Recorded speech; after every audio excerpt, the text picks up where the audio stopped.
The Watch in the Box trio is back, and this week we've uncovered 3 wonderful watches. Come see what we found.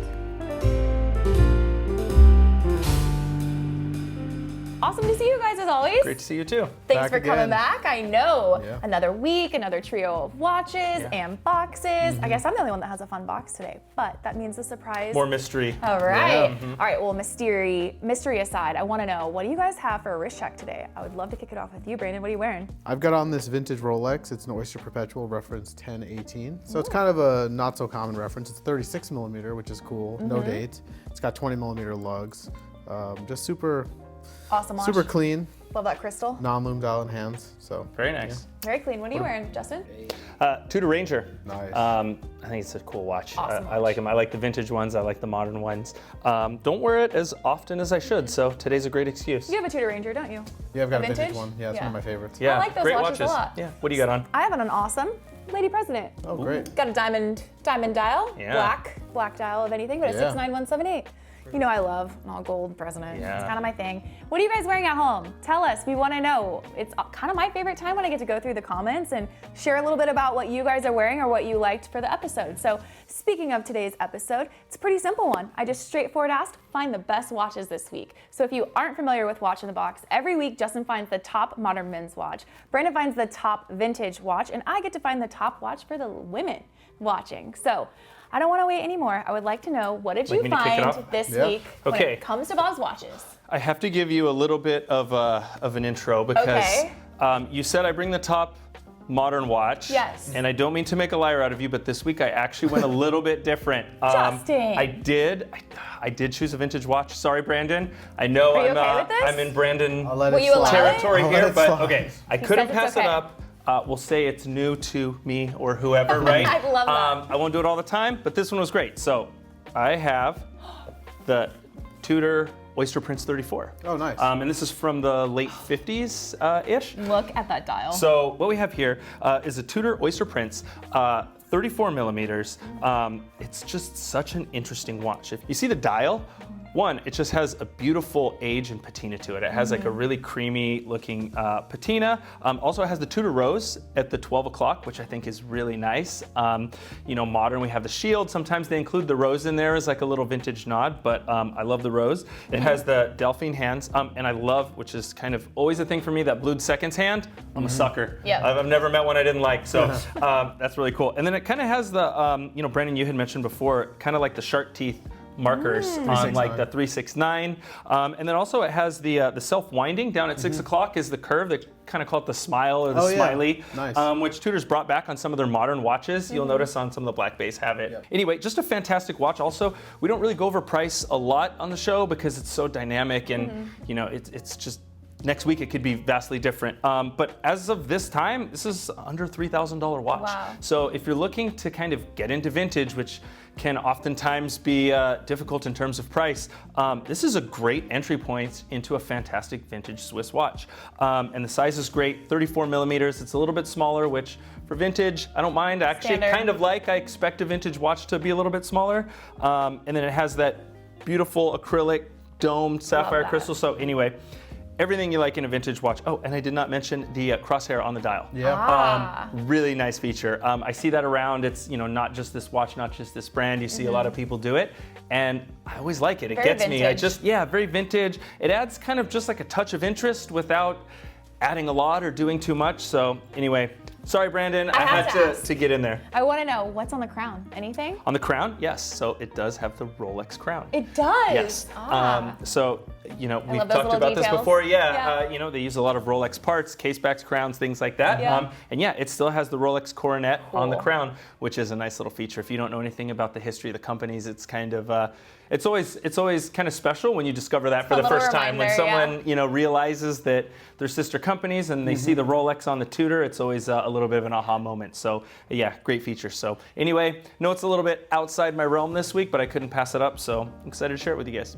Good choice. Yeah. Thank you. Good choice. I like the patina on the dial. Truly lovely. Yeah, that dials stand out. Well, we'll let the vintage Yeah. past and modern, but I can see why you chose it. Definitely awesome. You guys ready to see what I found for the ladies this week? Yeah, let's see it. All right, I have a Rolex Cellini 6622 in 18 karat yellow gold. So I'm gonna bring this watch out just a little bit to give you some of the details. So this thing is 33 millimeters. It's from 1990. It has a smooth bezel and a white dial with Roman numerals. So the one thing I really couldn't deny on this bracelet was the 18 karat chain link bracelet. It has kind of this hidden deployment clasp, so it's really comfortable on the wrist. This is a men's watch, but it's just something that I personally love in the yellow gold and the white. Feels really clean, but also is so comfortable on my wrist. Yeah, that At bracelet. 33 millimeters too, it's a great watch. You know, I love Cellinis in general.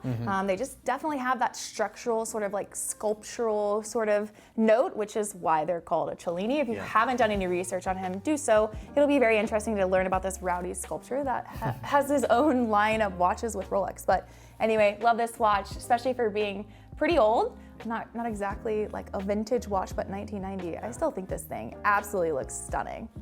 I like the bracelet. It looks comfortable. Yeah, the bracelets. Looks like it'll really hug your wrist. I always dig the like the hidden kind of clasp. Yeah. It looks like the bracelet is removable, which is cool. So that's always nice. You could always put a strap on it. Add some variety to it. Exactly. Kind of does pull a little shareable.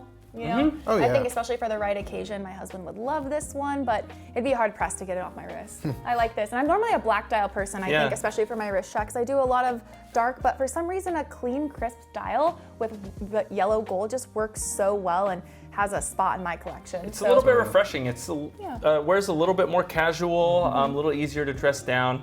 I think it's a great combo, and that white dial really stands out on the gold. I mean, black and gold.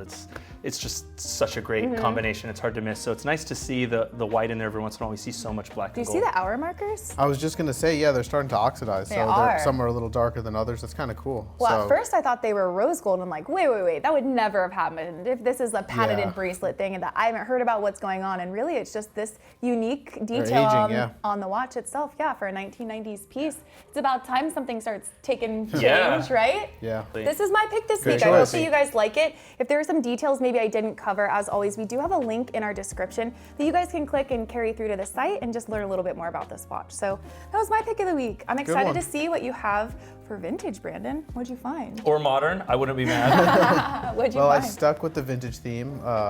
It's a vintage Rolex. You know, who'd have guessed it? Hey, It's a reference yeah. 1016, circa 1966, but it's actually got a service dial and service hands. So I picked this just because it's kind of cool. It's like a great combination of vintage and modern. It's got the original 1966 bracelet, which is rivet, which is Wow. nice. But it does have newer dial and hands, which it wasn't uncommon for people to send their watch in, and then Rolex would change the dial and hands because now they glow.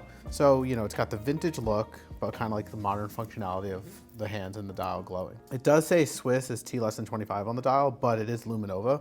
They did that. It's probably kind of the end run of when Rolex was stamping them, but it is Luminova, and we have seen that before. But yeah, it's got the matte black dial still, and since it is a service dial, the lume is like really white and crisp, so it looks kind of like new.